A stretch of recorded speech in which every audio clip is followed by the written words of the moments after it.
Alhamdulillah, Alhamdulillah, nahmaduhu wa nasta'inuhu wa nastaghfiruhu wa nu'minu bihi wa natawakkalu alayhi wa na'udhu billahi min shururi anfusina wa min sayyiati a'malina. Man yahdihillahu fala mudilla lahu wa man yudlilhu fala hadiya lahu wa nashhadu an la ilaha illallahu wahdahu la sharika lahu wa nashhadu anna sayyidina wa sanadina Muhammadan abduhu wa rasuluhu. Amma ba'd.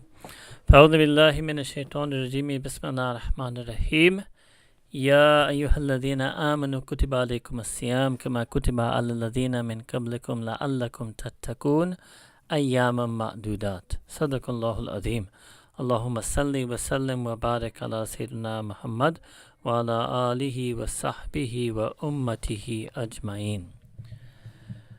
Alhamdulillah, we are meeting some of you again for the second time, some of you for the first time in this month of Ramadan, in this very blessed month of Ramadan, and we are very honored to be in your company and very happy to learn that there are so many medical students across the country who are trying to maximize the month of Ramadan along with their very demanding schedules. Something I will tell you honestly that I think many ulama and shuyukh and da'is, and myself included for many years, did not fully appreciate, because sometimes when we live, Allah Ta'ala sometimes blesses us to live lives which are full-time dedicated to deen or learning deen, teaching deen, talking about deen, and you forget actually, or maybe you never knew in the first place, how difficult the grind is in America. But having returned back to the US 5 years ago and having gone through a rigorous academic grind myself, I can say I can more deeply empathize with all of your situation. And so this is why I picked these two topics for today and next week, to give us some real practical takeaways that we could possibly continue, inshallah, after the month of Ramadan, but also to give you some sense of what you could possibly do more in these last 10 days. And I want you to think of Ramadan, and you've gone through many marathons in your life, mashallah, whether that was OCAM or the rest of pre-med or med school or residency or whatever it may be.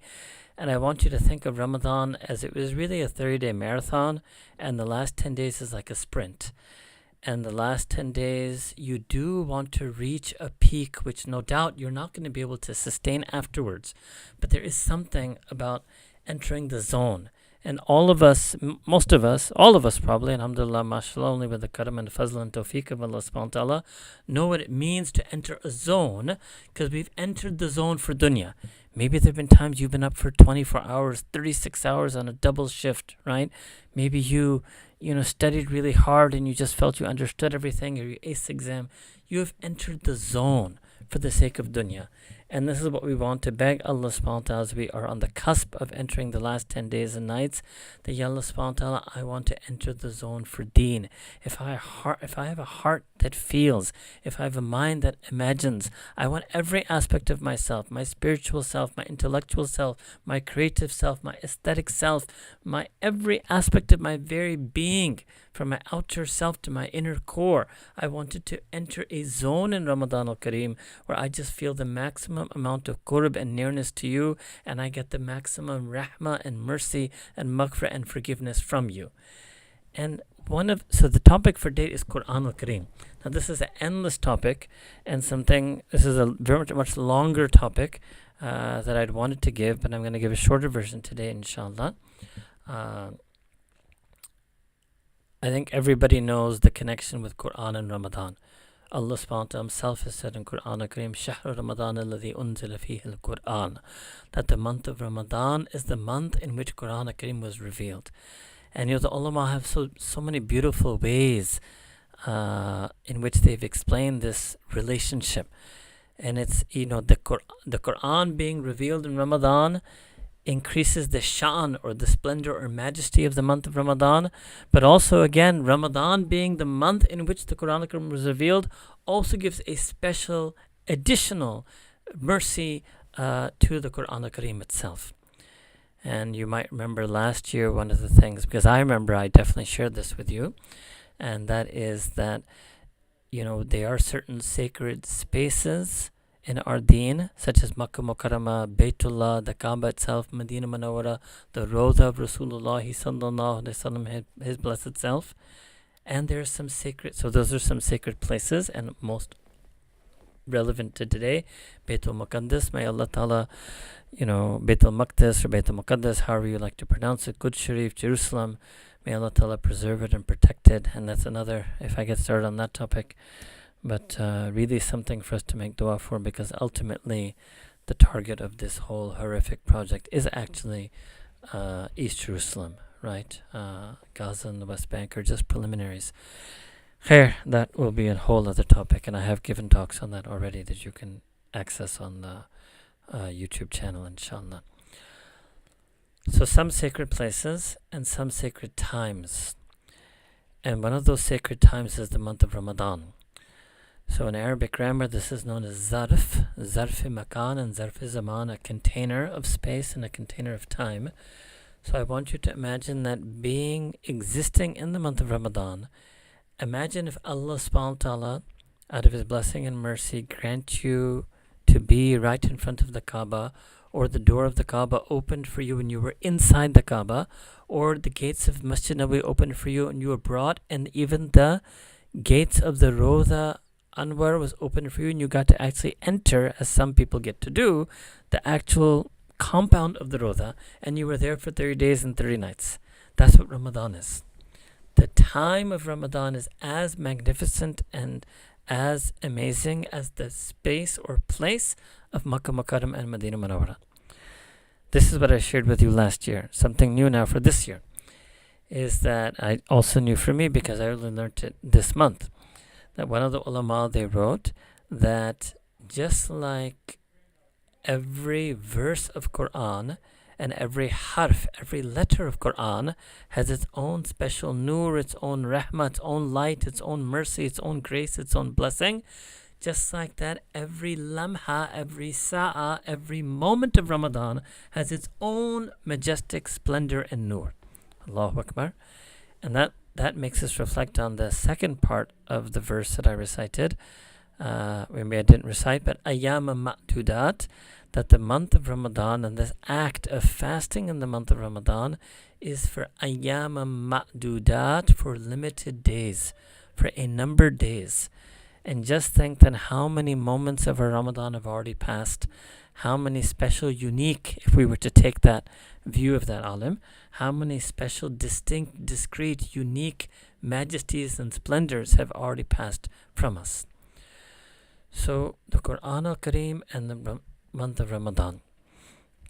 The Quran al-Kareem is the khas, the very special and unique ibadah that should be increased in Ramadan. More so, we should be increasing everything that we do, our salah, our dua and dhikr, and we'll talk about that next week, inshallah. But most of all is to be, deeply connected to the Quran in the month of Ramadan. And I want to talk about a few ways that one can do that. The first thing I want to talk about is actually tilawat to Quran, simply reading and reciting the Arabic Quran. So I'm going to come to translation and commentary and learning the meanings and being guided by the meanings. All of that is tremendously important. But that should not obscure the fact that as Allah subhanahu wa ta'ala Himself has said many places in the Quran, that He has revealed the Quran and Arabiya. It's only the Arabic original Quran which would be called Kalamullah. And so the first thing is to actually enjoy the Arabic recitation. And I highlight this because a lot of people, especially who are not native Arabic speakers or who don't understand Arabic, or maybe just know household colloquial spoken Arabic and can't understand the entire Quran, they go straight to translation and commentary, thinking that the real heart of the matter lies in understanding and then reflecting on the meanings. And that's true to an extent, but what that makes them do is that makes them gloss over, belittle is a strong word, but I want to say gloss over, maybe minimally sort of view the act and art of reciting the Arabic tilawa, qira'ah, as something minimal. So first of all, it's, this is something that we have to change. And we have to understand the azmat, the majesty and magnificence of the Quran is in the Arabic. There's no magnificence and majesty in any other language. And when we recite Quran al-Kareem in Arabic, you are actually reciting the speech of Allah subhanahu wa ta'ala. When you read an English translation, you're reading and reciting the speech of a human translator, right? Now, this is a very important part of our iman, what we call our i'tiqad, to have a very deep, firm conviction and certainty that this Arabic that I'm reciting is actually Kalamullah. You know, there's an authentic hadith which is mentioned about Ikrimah ibn Abi Jahl, right? So this is achieved, you know, we all know who Abu Jahl was, right? And most of you would know that his son Ikrimah, radiallahu ta'ala anhu, he actually accepted Islam later, right? And when he used to recite Quran, he used to say a beautiful sentence about it, Hada kalamu Rabbi, that this is the kalam of my Rabb. And it's such a beautiful thing, and I think it's very helpful for us if we say this. You can verbalize it, vocalize it, or say it in your heart.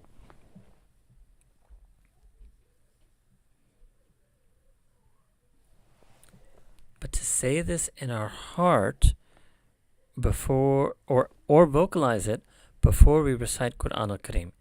And this indicates our feeling for it, that this is the kalam of my Rabb. It puts us into a frame of mind. It puts us into a zone. It puts us into a mindset that what am I embarking on? What is this act that I'm about to do? I'm actually going to be reciting the kalam of my Rabb to my Rabb, and my Rabb is listening to me. Allahu Akbar. That doesn't happen when you read the English translation. That doesn't happen when you read the English commentary.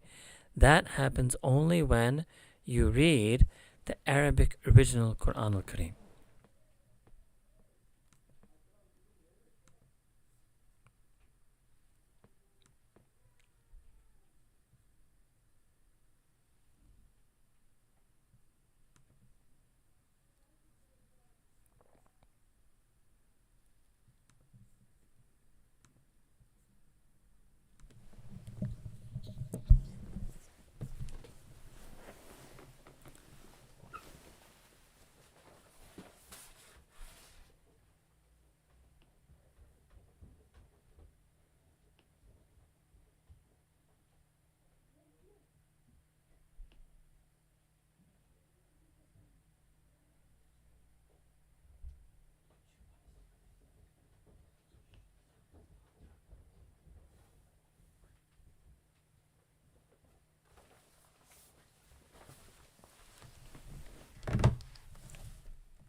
Recording in progress.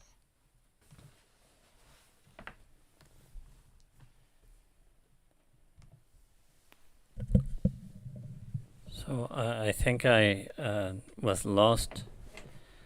So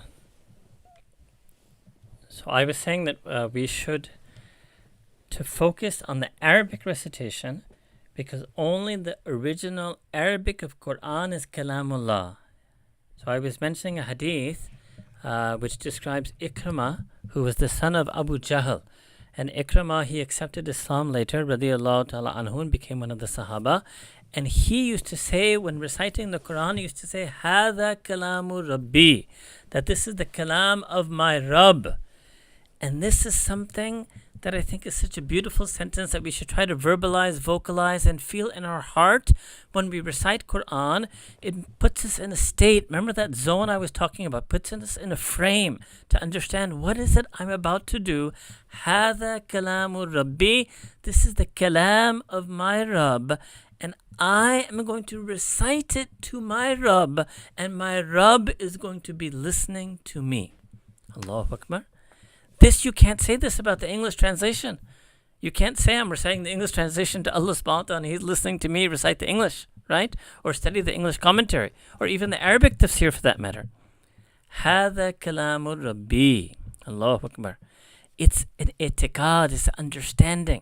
So when you feel it, and sometimes, yes, no doubt, we all have to recite Quran Al-Kareem on our phones, and it's good that there's something of barakah that we do on that device. But when you have the chance, it's better, no doubt in my mind at least better, to hold the physical mushaf, because it's a sensory, it's a tactile experience, and it's a feeling that you're holding the entire mushaf Quran, the Kalamullah, in your mortal, human, fragile hands, and you're opening it up to a page and you're reciting. So I think this is the very first step to understand the magnificence of the Arabic of Quran and the magnificent act of tilawah, and to do tilawah, recitation of the Quran, with this feeling of immense gratitude to Allah subhanahu wa ta'ala, that Ya Allah, first you revealed this Quran, and then you gave me tawfiq to have iman, and now you inspired me to sit and recite from this Quran al-Kareem, and then as we know indeed that you are going to be listening to me when I'm reciting your own kalam to you. Allahu Akbar. So that's the first thing, is to really be more conscious, to taste the sweetness of the Arabic recitation. And I say this because a lot of, myself included, what happens is if you're trying to read fast, or you have some khatam target, which I would say, don't set a khatam target that's going to make you, not have these feelings and experiences, right? Don't want to recite so fast. وَرَتِّلِ الْقُرْآنَ تَرْتِيلًا. Allah subhanahu wa ta'ala himself said in Quran that you should recite in a methodical, it's not melodious, methodical, measured recitation, right? Some people, they recite Quran so fast, I can't even speak English that fast. And if I was to speak English that fast with you, you wouldn't be able to understand it. So really try to enjoy this experience. And this is going to take time, right? And this is a second, maybe another mistake that people make. Like, okay, fine, recitation of Quran is supposed to blow me away, it's supposed to melt my heart. And then they do it for like 10 minutes or 20 minutes or even 30 minutes, or they do it for a day or even 5 days, and nothing happens, right? And I just wonder that what is there in the dunya of any value that you were able to get by just doing it for 20, 30 minutes for 3 to 4 days? It's not, forget degree, it's not even a course, it's not even a single chapter, right? So yet all of the things all of you had ever heard about, believe me, they're true about the Quran al-Kareem, but it's going to take time. But what can happen sooner is our developing this mindset, this intentionality, this niyyah towards Quran al-Kareem, that it is a pleasurable, honorable, noble experience for me, and I love this. This is when I am at my asl. This is when I'm really truly who I am. Who I am is not a male or female physician or professional or whoever's listening, right? My real identity is I'm an abd, an absolute slave and servant and worshipper of Allah subhanahu wa ta'ala. And this is my moment. Hada kalamu Rabbi wa ana abduk. This is the kalam of my Rabb, and I am your slave. And just recite Quran al-Kareem like that, with that feeling. Okay, now the second thing is obviously to recite the Quran from your heart. Okay, so the first thing I was talking about was the mind, the mindset, and the second was the tongue, to use the tongue to recite the Arabic. Here again, people make the mistake that the recitation of the heart is necessarily attached to some deep, blow you away English commentary and tafsir. I'm going to come to that. Recitation of the heart is going to be first and foremost about your feelings for Allah subhanahu wa ta'ala, your feelings for this act of recitation. And then it will become about the feelings, about the meanings of what you're reciting. So recitation from the heart, just have a tremendous feeling of humility and awe and reverence of Allah subhanahu wa ta'ala when reciting. Second, when, even if you're not a native Arabic speaker, or don't know Arabic, native or non-native, there are going to be many words that you will understand in the Quran. First and foremost, Allah, Ism Jalala itself, Rabb, Ar-Rahman, so many words. And so whatever words you understand, try to linger a little bit on them. Try to feel the feeling of the word if you can't feel the feeling of the whole sentence. And I'll give you an example. And I may have shared this, but I wouldn't have shared with this audience before. So there was an alim in British India who mentioned this story. So it's a story of the 20th century, but it's a beautiful story that I would imagine still happens today. And that was of an older woman who was illiterate. And working class, working very hard, and she had this desire, because it was Ramadan, that she also wanted to read the whole Quran in Ramadan. But she was illiterate, so she couldn't read anything. She couldn't read the Quran. And she remembered that she used to see small children, when they were learning to read Quran, or they were new readers of Quran, they would put their finger and sort of trace the ayah with their finger, sort of run their finger along the letters and words that they're reciting. So what she did is she then went through the whole Quran. The way she quote-unquote read the Quran was she opened the Quran al-Kareem and she put her finger and she went slowly and she moved her finger across the first line. And then again she put her second on the second line. And all the time that she was feeling, she wasn't reading, she wasn't saying anything with her tongue, but she was feeling in her heart, what? هذا كلام ربي.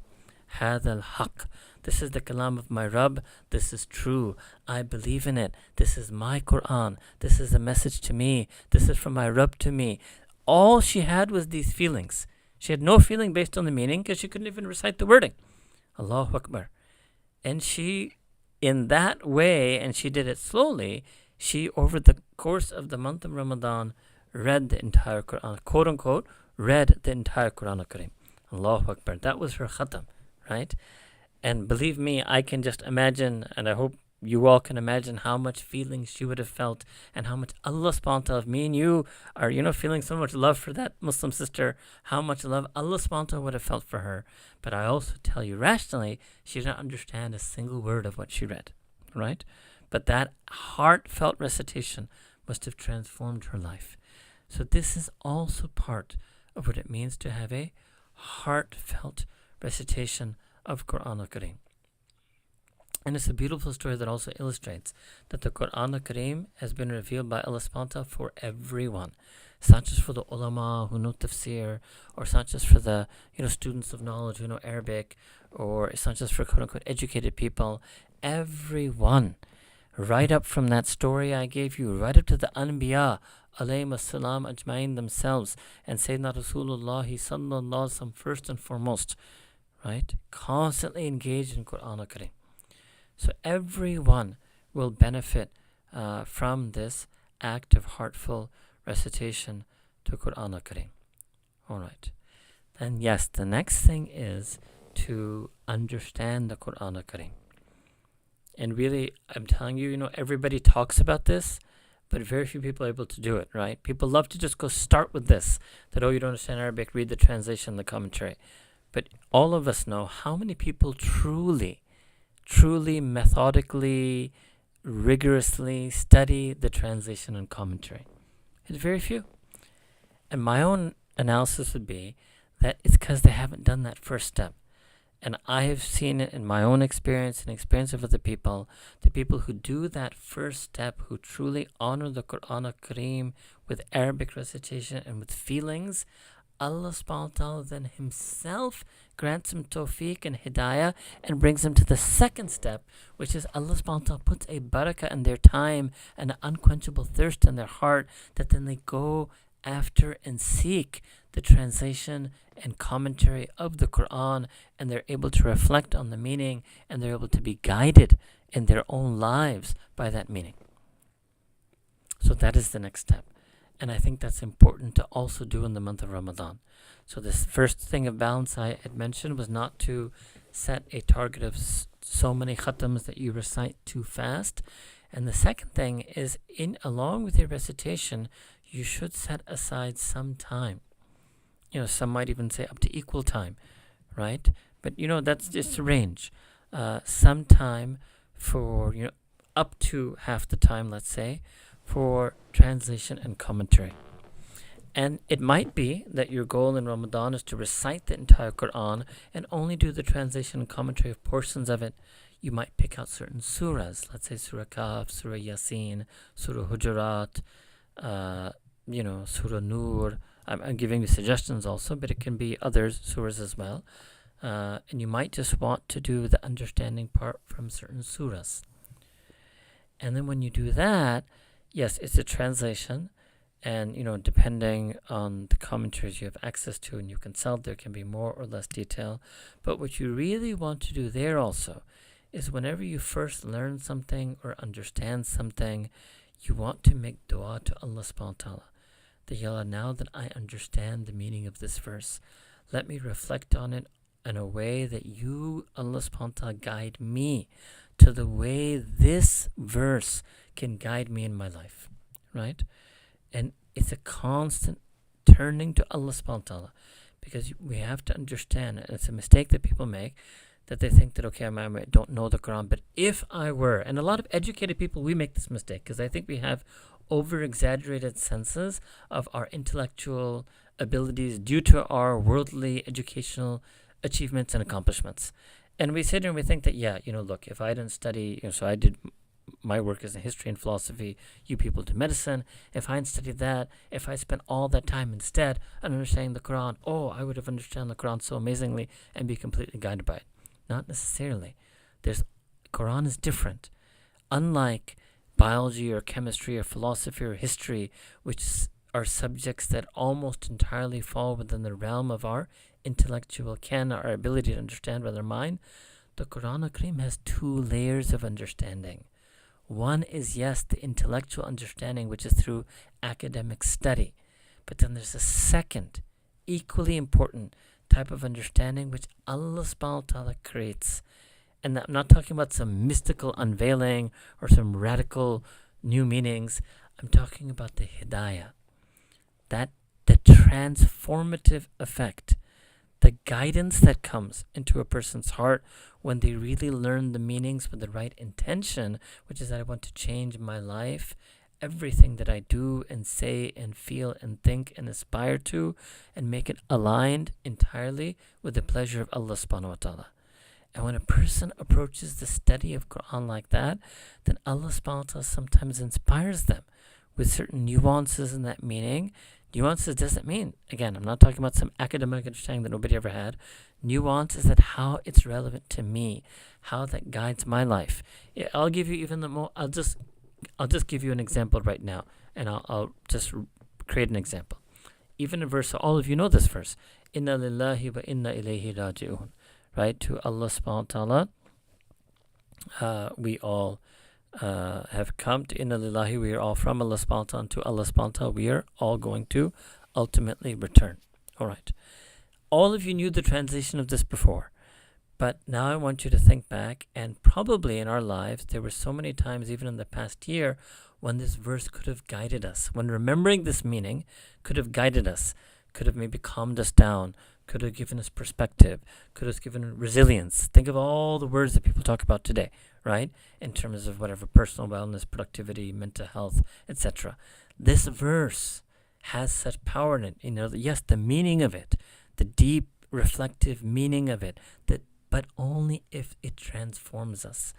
Like if I can translate this verse, but it doesn't change the way I live my life. It doesn't change my perspective on my life and the world. I haven't been transformed by the meaning. So the meaning is kind of, in a way, I don't want to say dismiss it as entirely useless, but the meaning is kind of, it didn't benefit me. And you might remember that Sayyidina Rasulullah sallallahu alaihi wasallam used to make a dua for Allah Ta'ala for ilm, but he's made a specific dua for what is called ilmun nafi, knowledge that benefits, knowledge that guides, knowledge that transforms. Now, where does that come from? If somebody else had it, is it because they knew some deeper, grammatical understanding of inna lillahi wa inna ilayhi rajiun than I did? No. It's they got the hidayah from Allah subhanahu wa ta'ala. They got the guidance from Allah subhanahu wa ta'ala. Allah ta'ala guided them to remember and recall that verse at a time when they needed it. Allah ta'ala enabled them to use the meaning of that verse and the reflection on that meaning to change their lives. So that's something else. So that's the third thing. And this is a major thing we should make dua to Allah subhanahu wa ta'ala for in this month of Ramadan. Because another thing to think about, Shahr Ramadan alladhi unzila fihi al-Quran, this special relationship is Ramadan is the month which represents the greatest opportunity, possibility, likelihood, chance that we can get connected more to Quran al-Kareem. We can become closer to Quran al-Kareem. Ramadan has the greatest chance to do that. And the recitation of Quran, just the tilawah of Quran, does something which is called tazkiyah. It purifies our heart more so than any and every other dhikr of Allah subhanahu wa ta'ala. The recitation of Quran. It's a long hadith narrated by Sayyidina Abdullah ibn Umar radiallahu anhu, and Sayyidina Rasulullah sallallahu alaihi wasallam said that the hearts get rested, and he asked, and it was a group of Sahaba, he asked the Prophet sallallahu alaihi wasallam that, well, if the hearts get rested, how will they get cleaned? And the Prophet sallallahu alaihi wasallam, he mentioned two things: abundant remembrance of death, dhikrul maut, and second, recitation of Quran. So remembering death, and that is something that all of us should do, and reciting Quran al-Kareem. So reciting Quran al-Kareem can remove the rust that has come on our heart due to sins, due to ghafla, due to heedless, mindless, just wasting of time. It can remove the rust that came on our heart due to some of our own internal hard-heartedness, maybe because we had developed an overly stern character. And sometimes it's hard, in this world to deal with adversity or to survive or sometimes to achieve and attain. You have to be a bit hard, a bit tough. Let's put it that way. You have to be a bit tough. But actually, Allah subhanahu wa ta'ala and our relationship to Him is a very softening one. And the sunnah of Sayyidina Rasulullah sallallahu alaihi wasallam, he was very soft-hearted. So for some people who have this issue, that okay, they're very tough and maybe they've just been charred by different trials and tests they faced. So recitation of Quran helps soften them. Just recite, but yes, it's not going to happen on day one, in minute one.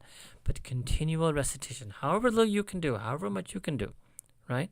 Allah subhanahu wa ta'ala himself said in Quran, فَقْرَأُوا مَا تَيَسَّرَ مِنَ الْقُرْآنِ, that recite whatever is within your range of the Quran al-Kareem. But it's about doing that every day. And people get that in Ramadan, but after Ramadan, this is the first thing that goes, is that daily connection to Quran al-Kareem. So this is an intention we should make and a dua we should make to Allah subhanahu wa ta'ala now. That Allah subhanahu wa ta'ala, I don't want to you Allah subhanahu wa ta'ala, you have connected me, not me. You Allah subhanahu wa ta'ala, you connected me to Quran in this month. Ya Allah, you gave me a taste. You've opened up a window, a portal into a world that I had forgotten. A world in which I obey you, a world in which I recite your kalam, a world in which I pray all my 5 salah, a world in which I go to the masjid every day, a world in which I hear the recitation of Quran because I'm praying Taraweeh, a world in which I feel close to you, a world in which I make du'as to you. I don't want to lose this world. I don't want to go back to my old self. This is the way we have to make dua to Allah subhanahu wa ta'ala. And along with making dua, there have to be a couple of things that we latch on to so firmly in this month and that we don't let go after this month, to make sure that we don't go back to our old self, right? And I think the most important of those things is Quran al-Kareem. To hold on to it, hold it with love, hug it, clasp it to you. You can't do that with the phone, right? You could, but take the Mus'haf, clasp it to your breast, kiss the Mus'haf, put it on your cheeks. I'm just sharing with you some personal, all of you will have your own personal, private, loving moments with Quran al-Kareem. And again, هذا كلام ربي, that this is because this is the kalam of my Rabb, right? And this is, one of I think the greatest mercies of Ramadan is actually that all of us end up reciting more Quran, hearing more Quran in Taraweeh. And I think, no doubt, a lot of our, the spiritual closeness we feel to Allah Ta'ala in Ramadan, we attribute to the fast and the act of fard fasting. And the second greatest thing that is really changing us this month is the Quran al-Kareem. So you have to give it your heart, and alhamdulillah, the Quran al-Kareem, you give it a little, it gives a lot back. But it's also, it's a fickle lover. If you take that little back, if you distance yourself from it, then yes, it will, distance itself from you. And the last thing, although this is not, this is a mustaqil or sort of topic in of itself, but memorization of Quran. Now, I wouldn't say right now that everybody needs to become hafiz of Quran. Normally I say, and I do say that, but I don't want to say it to you today. Normally I say that we should try to maximize our hifz of Quran. Like, how much could I memorize if I set myself a target between now and when I die? I don't know what it is, but I'm not a hafiz, right? So let's see. So I just started memorizing, and I memorize every week a little bit more, sometimes a little bit less, and I just want to keep going, right? And maybe over the years I might become half of the Quran, maybe I might do 1/3 of the Quran. But for Ramadan, what I want to say is that don't let your Ramadan pass without you having memorized at least a few ayahs. You might find when you recite Quran this month that there's certain ayahs that you already know, almost know, right? Maybe because your local imam recites them a lot, or you hear them in khutbah, or whatever. Or when you are looking at the translation and commentary of those few surahs, if there's a passage that really, really, really touches your heart, and remember, the minimum passage you need to recite in Salah is as long as Surah Al-Kawthar, Inna Ataynak Al-Kawthar, right? So that's basically just 3 or 4 ayahs. So it's any passage like that in this month that touched you, you heard the Imam recite it in Taraweeh, it moved you. You were reading it in your own tilawat, it moved you. You came across it in your translation and commentary study, it moved you. Try to memorize that so that you can use it in your Salah. Because for a lot of us, and we'll talk about this a little bit more next week, inshallah, our Salah has become stale because we don't have enough portions of Quran al-Kareem that we have memorized, or even some who do, mashallah, they still, because we're so rushed when we pray Salah, confine ourselves to these very short surahs at the end. So why not learn a few short passages, few short selections from different parts of the Quran, so that when you recite your Salah, you feel more, you feel more connection in your Salah when you recite passages that you newly learned or you newly understood their meaning. So that's the last thing I wanted to say about the Quran, is try to memorize however little, but don't let the month of Ramadan pass entirely without us having memorized a little bit of Quran.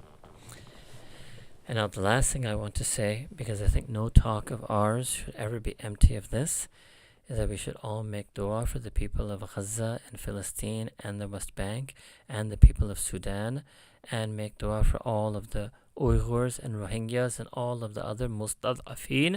It is a word Nabi Kareem Sallallahu Alaihi Wasallam mentioned in Sunnah du'as. Mustad'afin, literally it means those who have been made so weak. You can say the oppressed, those who are victims of injustice, war, ravage, carnage, slaughter, and horrors. And although no doubt Allah subhanahu wa ta'ala is raising them to the level of shuhada, but the tragedy and travesty of those who are left behind, and our absolute helplessness and inability while living in the very country that is entirely funding and financing and arming this carnage, is, it's a it's a massive tragedy. I don't have to speak on this. All of us have been in this existential crisis, and that's just us as observers. We can't even imagine what it'd be like for an adult or a child to go through 1.5 years of this. And so every dua in suhoor, every dua in iftar, every dua after you recite, and one should make dua after one recites Quran, every dua after every recitation of Quran, after every taraweeh and every Jummah, every moment when we make dua for our own family, our own children, our own parents, to make dua for all of the children and parents of all of the mustad'afin, especially those in Gaza and Palestine, to make dua for all of the rulers or people of ability in any and all of these countries, that may Allah guide them with wisdom to make the right decisions and take the right actions. And so in every talk and every gathering and every iftar, this is the absolute very least that we can do. So we make dua for all of us, and so I will just end with a short dua here. We make dua for all of us who Allah Ta'ala blessed us to sit with each other today and just share this short remembrance and reminder for us to connect ourselves to His kalam, the kalam of our noble and loving Rabb, and may Allah Ta'ala enable us to take the advantage of the opportunity that He has given us, our health, our living in a time of where we are in a place of peace. We have aman, we have sanctity, we have security, we have the ability to do any and every good deed, and we should use that and honor that and remember those who are struggling in this world. Subhanallah wa bihamdi, subhanallah al-azim, subhanallah walhamdulillahi wa la ilaha illallah wallahu akbar, Allahumma salli wa sallim wa barak ala Sayyidina Muhammad wa ala alihi wa sahbihi wa ummatihi ajma'een. Ya Allah Rabbi Kareem, we ask that you shower your rahmah on us. It is only because of your mercy and guidance that we're even able to fast in this month of Ramadan. Ya Allah, you enable us to fast every fard fast of Ramadan. Ya Allah, there's probably nothing else in our life that we were able to fulfill a fard entirely. This is only your rahmah and your karam and your fazl upon us. Ya Rabbi Kareem, you've enabled us to pray all the fard salah in this month.